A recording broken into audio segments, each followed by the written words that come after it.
Tudo bom? Enquanto o Matoso ainda não entra, vamos começar a fazer aqui a nossa live, tá? E enquanto ele está resolvendo alguns problemas técnicos lá, tá, pessoal? Pessoal, a gente escolheu esse assunto, tá? Porque ele é de extrema relevância, tá? Para o futuro do Brasil, tá? Que é a eleição da Câmara e do Senado. Como todo mundo sabe, eu deveria saber, dia 1º de fevereiro, o Congresso Nacional, na figura da Câmara de Deputados Federais e o Senado, vão eleger os seus representantes. Todo mundo acompanhou toda a dificuldade que nós estamos vivendo, tá? Com essa situação que nós passamos 2 anos, tá?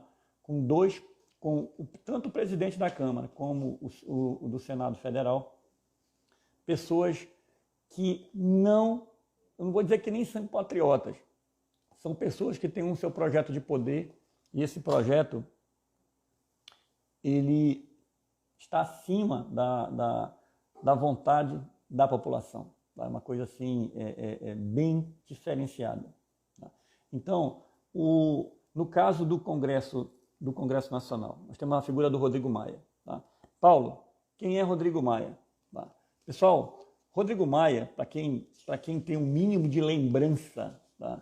Rodrigo Maia, ele é um filho do César Maia, tá? Que foi prefeito do Rio de Janeiro, tá? Um comunista, partido de esquerda, esteve aí foi convidado a sair do Brasil aí durante o governo militar, tá? Ele foi se refugiar lá no Chile, tá? E lá o Rodrigo Maia nasceu. Tem uma questão muito grande que o pessoal coloca assim: o Rodrigo Maia ele é chileno, ele poderia ser presidente da Câmara. Para quem não sabe, ele realmente nasceu no Chile, mas ele foi registrado lá na Embaixada do Brasil no Chile. Então ele é um brasileiro, considerado um brasileiro nato. Então ele atende às exigências previstas aí na Constituição Federal. Tá? Então, para ocupar um cargo que ele está na linha de sucessória da presidência da República. Em caso de impedimento de alguma saída do presidente e do vice-presidente, quem assume é o presidente do Congresso, tá? Rodrigo Maia. Então, pessoal, o Rodrigo Maia é isso. Então, hoje ele é presidente do DEM, ele é deputado desde 1999, tá? Ele está nessa ciranda aí desde 1999. Então, foi muito novo lá para dentro do Congresso. E, para quem lembra, em julho de 2016, tá, ele, com a saída do Eduardo Cunha, naquele processo que ele ia ser, ele foi acusado de várias trambiques e tramóias que acabaram levando ele na Operação Lava Jato aí para cumprindo pena até hoje. Tivemos aí o Rodrigo Maia assumindo um mandato tampão. Tá? Quando foi em 2017, o Rodrigo Maia foi eleito novamente, com a ajuda do STF, porque deu uma liminar interpretando o regimento interno da Câmara Federal, já que você não pode ter uma pessoa, um presidente sendo reeleito. Só que a interpretação do regimento foi que, na verdade, ele não foi reeleito, ele cumpriu um mandato tampão. Então ele conseguiu, em fevereiro de 2017, ele conseguiu entrar, ser reeleito, vamos dizer assim. Então ele já está desde 2016. Então, em 2017, ele pegou toda aquela sequência do governo Temer, tá? Inclusive com todos aqueles escândalos e tal. Ficou robusto, ficou uma pessoa altiva, ficou uma pessoa importante, aprendeu todos os caminhos, todos os detalhes, toda a forma de negociar, ganhou muito capital político, não com a população carioca, e sim com a população política lá do Congresso Nacional.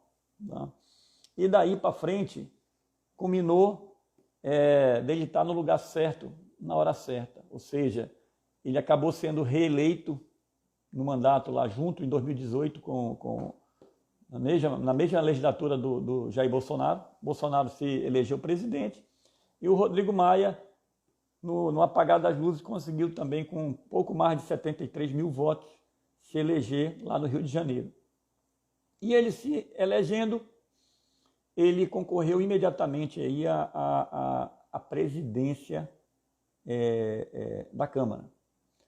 Novamente, ele não poderia ter assumido, porém, já nessa linha de dificultar a vida do Bolsonaro, que foi eleito com quase 60 milhões de votos, tá?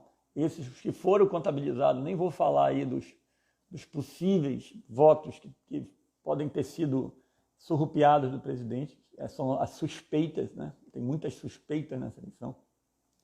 Tanto é que todos os patriotas estão buscando, tá?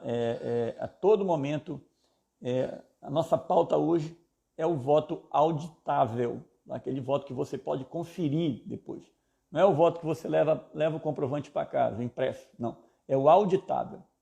Há muita confusão com os próprios patriotas sobre isso.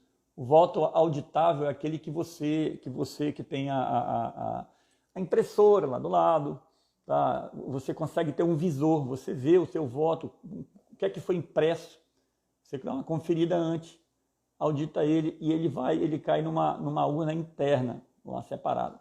Tá? E caso algum cidadão ou algum candidato se sinta de alguma forma injustiçado, ele pode pedir uma recontagem, ele pode pedir uma verificação. Então essa é uma das pautas, tá? que nos é muito cara, tá? Inclusive o Bolsonaro está brigando muito por isso. Então, pessoal, de forma bem direta, então o Rodrigo Maia, ele tipo assim, ele se apegou lá no cargo, ele acabou conseguindo o apoio do pessoal da esquerda. Inclusive tem um vídeo muito interessante de uma entrevista do Ciro Gomes, onde ele define muito bem a situação do Maia. Ele fala que o Maia é um cara confiável, o Maia é um cara que cumpre a palavra, o Maia é um cara que vai ajudar muito a esquerda a frear as pretensões, o mandato do presidente Bolsonaro. Ou seja, e ele cumpriu à risca isso ao longo de 2019 e 2020. Tá? Cumpriu esse papel à risca. Ele foi um dos responsáveis por travar as principais pautas, tá, do Congresso Nacional, travou muitas críticas ao governo, causou muitos problemas, tá, e colocou pessoas para dificultar nas principais comissões, perseguiu muitas das vezes, ajudou na perseguição de alguns deputados aliados ao presidente Bolsonaro. E isso acabou se aliando à turma do quanto pior, melhor. Tá? E a gente viu isso acontecendo. No início do mandato do Bolsonaro, que o Bolsonaro estava com muita força popular e também porque nós fomos para a rua, nós fomos exigir, tá, mudanças, e a gente conseguiu pressionar e conseguiu aprovar já no apagar das luzes, já demorou um pouco ainda, a reforma da Previdência Social. Uma reforma difícil, que não aconteceu nem no governo da Dilma, nem no governo do Temer, e o Bolsonaro, com todo o capital político, com pressão, nós conseguimos aprovar. Daí para frente foi um verdadeiro, assim, vamos dizer assim, um freio de mão, aquele peso morto, aquela coisa que aquela mala sem alça que você tem que tentar carregar e aquela coisa pesada que pode passar, inclusive se aliando várias vezes, não é eu que falo, é a história, se aliando em grupos para tentar derrubar o presidente. Então, o Rodrigo Maia, ele se apegou muito ali, a altivez foi muito grande, tá? Então, conseguimos sobreviver, Esses últimos 2 meses aí, o Congresso ficou paralisado, praticamente. Tudo está girando em torno da eleição. E aí o que aconteceu agora no final de 2020, o Rodrigo Maia tinha certeza que ele ia conseguir, através dos seus parceiros, tá, lá do STF, através de uma solicitação, tá, feita pelo PTB sobre a constitucionalidade, no caso dos presidentes, no caso principalmente do Senado, de continuar, já que ele estava no primeiro mandato, se ele poderia, tá, cumprir um segundo mandato pelo Senado, alegando uma brecha lá no regimento. E depois de pressão popular, a gente foi para a rede, muita discussão, até de forma surpreendente, tá? O STF fechou a porta tanto para o Alcolumbre como para o Rodrigo Maia, jogando justamente isso, jogando uma esperança, tá, para o Brasil nesses próximos 2 anos. Tá? Então, esse é o Rodrigo Maia. E o Paulo, e o Davi Alcolumbre? O Davi Alcolumbre é um amapaense, tá, de uma família oligárquica de lá, já tradicional. Tá? Ele é senador pelo Amapá, pelo DEM, os dois, tanto o Maia como o Alcolumbre são do DEM, como tu sabe. Ele conseguiu se eleger para a presidência do Senado em 2018, não sei se todo mundo lembra, mas foi uma disputa muito conturbada, e o adversário dele foi o Renan Calheiros, aquela peça rara, né, que assombrou aí, está assombrando ainda o Brasil lá no Senado, só que agora está com as barbas um pouco de molho, porque é vítima de vários e vários processos que estão lá engavetados lá no STF. Tá? Então, Renan Calheiros acabou se fazendo uma força-tarefa para não deixar o Renan Calheiros se eleger, e acabou entrando de paraquedas lá o Alcolumbre. Tá? E o que era pior, na verdade, foi o menos pior. E o Alcolumbre, o que ele fez? Ele gerenciou, fez tudo para ganhar capital político lá, novamente, não com a população brasileira, e sim com os amigos do Senado. Tá? Então, ele foi muito bom para os senadores, mas foi muito ruim para o Brasil. Então, o mandato do Alcolumbre ficou marcado justamente por ser considerado o engavetador mor, principalmente nos pedidos de abertura de processo de impeachment dos ministros do STF. Tá? Toda essa confusão que a gente está vendo, esse ativismo judicial que está acontecendo, a culpa primária é do Senado Federal, que é o único poder moderador que poderia colocar um freio, tá, nas atividades de alguns ministros do STF. De novo, não é o STF a instituição, são alguns ministros que estão extrapolando os seus limites. Então, não tenho dúvida, hoje de certa forma, estão fazendo a gestão do Brasil. Tá? Hoje o Bolsonaro ele é presidente, mas não manda. Tá? Ele faz o que pode. Tá? Isso não é uma palavra aqui do bolsonarista, isso é uma evidência. Tá? Nós votamos um presidente com plano de governo, tá? Com propostas, mas a pessoa não consegue fazer o básico. Tá? Então, isso é lamentável. Tá? Então, pessoal, esse é o cenário, tá, da situação atual. Tá? Então, o Maia, no caso, como ele tem um cacife político muito grande, uma influência muito grande, é um cara que está enraizado ali no Congresso Nacional, ele tentou também emplacar o seu candidato, posso chamar até de poste, tá? Que ele deixou para a última hora, porque ele tinha certeza que ele ia conseguir, através lá dos seus acordos, tá? com o pessoal do STF, ele ia conseguir emplacar o 4º mandato, tá? Mas furou, deu ruim, como a gente diz assim. E como deu ruim, o cidadão, ele quer manter o reinado dele de alguma forma. Então ele elegeu quem? Ele elegeu um poste, tá? Um poste chamado Baleia Rossi, que não é um candidato inexpressivo, sim, é um parlamentar do PMDB, tá? Do MDB que está aí. Só que quem o Rodrigo Maia está apoiando? Quem está do lado do Baleia Rossi? É isso que nós vamos conversar agora. E do outro lado, novamente, é o menos pior. Não é o candidato dos nossos sonhos. Não é um patriota nato. Chama-se Arthur Lira. É um cara que tem processos judiciais, tem contas aí a acertar, possivelmente com a justiça, mas é um cara do Centrão, e o Centrão, a parte do Centrão está apoiando, está compondo o governo, está compondo com o Bolsonaro. E aí eu quero começar a chamar a atenção de vocês, patriotas, para uma coisa muito importante, que já vai começando a tocar na nossa política aqui, no dia a dia da gente. Para quem não sabe, o Bolsonaro ele se elegeu, é um mito porque foi uma onda, Bolsonaro. Por que é chamado mito?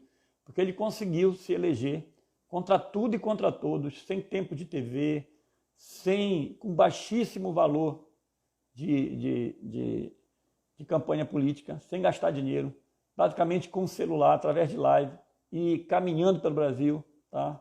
Nos braços do povo.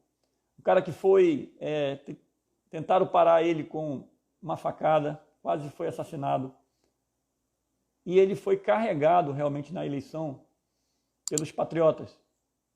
Por vocês e por mais de, como eu falei, quase 60 milhões de brasileiros que queriam mudança, queriam menos corrupção, queriam menos establishment, queriam um Brasil diferente. E o Bolsonaro ele conseguiu captar isso aí e transformar em capital político. Então houve uma onda. E essa onda varreu o Brasil todo. E nessa onda, como vai coisa boa, também foi muito entulho. Foi muito político oportunista. Foi muito senador, mas principalmente deputado federal, eleito na aba do presidente Bolsonaro. Muita gente ainda da velha política, camuflado de patriota, que foi compor nessa atual legislatura do Congresso Nacional. Tá? E, lamentavelmente, o que é que a gente tem hoje? Tivemos um presidente eleito, mas sem base para governar lá no Congresso Nacional. Como também ele não usou a prática comum dos outros governos de fazer o toma lá da cá, você vota os projetos que eu quero e eu te dou os cargos, não loteou os cargos de ministro, colocou um ministério totalmente técnico. Então ele deu um freio naquele presidencialismo de coalizão, tá? Que devia ser presidencialismo do toma lá da cá, tá? Que deixou o Brasil refém, tá? De melhorias. Então não é o projeto do Brasil que estava sendo feito, era o projeto dos políticos do Brasil. Tá? Então o Bolsonaro foi eleito contra tudo e contra todos, contando somente com o povo brasileiro, as pessoas que elegeram ele. E daí para frente, meu amigo, já na campanha já estava complicado, durante o mandato foi uma série de perseguições, a mídia totalmente contra, tá? Os políticos do Estado com problemas seríssimos, uma doença grave de abstinência de propina, de falta de dinheiro, falta de estatal para tomar conta. Então, com o Bolsonaro, isso aí secou, a fonte secou, e como a fonte secou, muita gente ficou triste. Tá? E aí que eu quero chamar a atenção, pessoal. O Bolsonaro está indo para o terceiro ano de mandato, e agora essa Câmara, essa eleição da Câmara, que está polarizado entre o Arthur Lira e o Baleia Rossi, está muito claro o que está acontecendo. O Bolsonaro ele vai precisar, em 2022, chegar lá com um grupo de partidos. Já não vai ser só o Bolsonaro. Não vai ser só um partido do Bolsonaro. O Aliança pelo Brasil é uma promessa, talvez, para o segundo semestre, lá para o finalzinho. Tá? Agora, em março, o Bolsonaro toma uma decisão, tá? Para qual partido ele vai. Independente do partido que ele vai distribuir vagas, aí vai ter um grupo de partidos que vai apoiar ele, que vai fazer uma espécie de coalizão patriótica aí para compor para 2022. E esses partidos já vão ser a base que o Bolsonaro está contando já para eleger, para ajudar a eleger o Arthur Lira, que eu, na minha impressão, vai ser o novo presidente do Congresso Nacional. Tá? Quanto ao Senado, tá, vai ser novamente o menos pior, tá? Porque o número de senadores patriotas, tá, lá hoje no Senado é muito baixo. Então, o Bolsonaro realmente não tem maioria lá. Existe o pior e o menos pior. Então, está entre o Rodrigo Pacheco, tá, que é um candidato aí indicado, está sendo trabalhado pelo Alcolumbre, com a ajuda do Alcolumbre, que, de forma oficiosa, tem o apoio do Planalto, tá, do presidente. E o outro lado tem a Simone Tebet, que é uma pessoa que aparentemente se diz moderada, mas é do MDB. E o MDB, vocês sabem, ele compõe junto com o Rodrigo Maia. Tá? Pode ser até que venha para a base do governo, mas ultimamente não. Vocês sabem, o próprio nosso governador aqui do Pará, tá? Ele está sempre junto com o Dória, está sempre abraçado com o pessoal da esquerda. Tá? Agora, fez aliança aí para eleger o prefeito, o atual prefeito. Então, contra fatos não há argumentos. Né? Não tem muito aqui a gente inventar. É o fato, é a verdade. Então, o Rodrigo Maia, então, voltando então, o Bolsonaro ele vai fazer uma coalizão. Tá? Isso está claro, cristalino. Tá? Ele vai fazer uma coalizão. Por que, Paulo? Porque ele vem sozinho, não, porque ele vai precisar de tempo de TV, porque ele vai precisar expor os projetos que ele fez, porque a mídia hoje não mostra o que está acontecendo, não mostra os feitos do Bolsonaro, tá? Só ataca, só faz fake news, só gera desinformação. Então, o Bolsonaro ele vai fazer uma campanha diferente. Ele vai precisar de partidos que tenham penetração a nível Brasil nos municípios, tenham diretórios, estejam organizados, para ele conseguir ajudar a eleger vários deputados federais, para ajudar ele. E nisso aí a gente vai começar agora assim, a tratar do cerne dessa live, que é a situação como é que está a nossa situação dos nossos representantes no Congresso.